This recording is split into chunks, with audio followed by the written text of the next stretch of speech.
Allah'ın El-Ali degan ism sifatlari haqidagi tafsirlar. Bismillah, elhamdülillah, esselatu vesselamu ala Resulillah. Esselamu aleyküm ve rahmetullahi ve berekatuh. Tövende dehtanlağa Ustad Abduveli Qari Rahimahullah'ın Kur'an ve sünnet nuru astida Allah subhanahu ve teala'nın güzel isim sifatlarının kısıkça tefsiri dersliklerden Allah'ın El-Ali degan isim sifatları haqidagi tefsirlerini okuyumuz inşallah. Ba'da euzu billahi mineşşeytanirracim. Allah'ın El-Ali degan isim sifatları haqidagi tefsirler. Allah'ın bu isim sifatları Kur'an'da 8 tilga ilingan.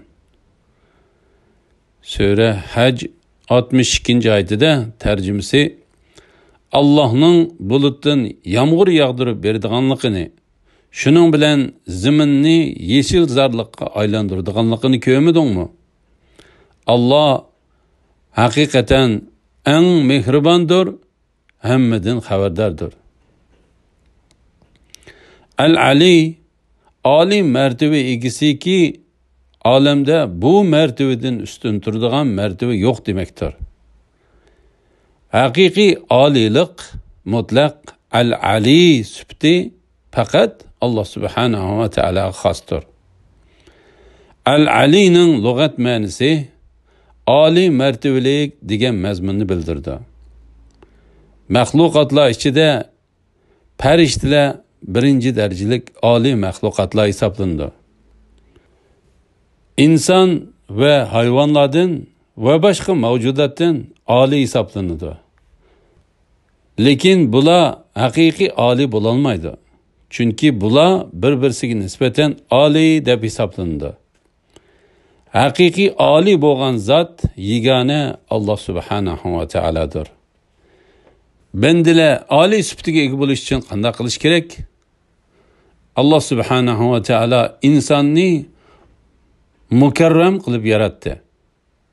İnsonni aql ve nefsdan tashkil qildi. Agar nafs ve shahvatining kayniga kirmasdan aqlning kayniga kirib Allah subhanahu ve teala'nın tushirgan shariatiga ergashsa, farishtalardan ham oli bo'ladi. Agar nafs, g'azab ve shahvatga ergashib Allah subhanahu ve teala tarafidan avatilgan shariatga ergashmasa, hayvonlardan ham past bo'lib ketadi. Bendilar ichida mutlaq oli bo'lgan shaxsni tasavvur qilish mumkin emas. Lekin Allah yaratgan insan ve başka mahlukatlar arasında Ali bo'lgan bendini tasavvur qilish mumkin. Bu zat Cenab-ı Resulullah sallallahu aleyhi ve sellem bo'ladi. Bu zat butkul insan ve cin taifasidanmi hem Ali qilib yaratilgan zatdır. Kur'an ve hadislarda Allah subhanahu ve teala'nın bu isim sifatlariga aloqador tuvandagi mazmunlar tilga ilingan. Sure Taha 110. ayetida tercümesi Allah ularning oldidikini ve keynidikini bildi. Ular bo'lsa onu bilmaydi. Sure Hud 44. ayetida ey zimin suyingni yutqin, ey bulut tarqig'in deyildi. Su soğuldu. Allah'ın kafirlarni g'arq qilishdan iborat hukmi ijro qilindi. Kema Judi teg'ining ustida to'xtadi. Zolim qavm halok bo'lsin deyildi.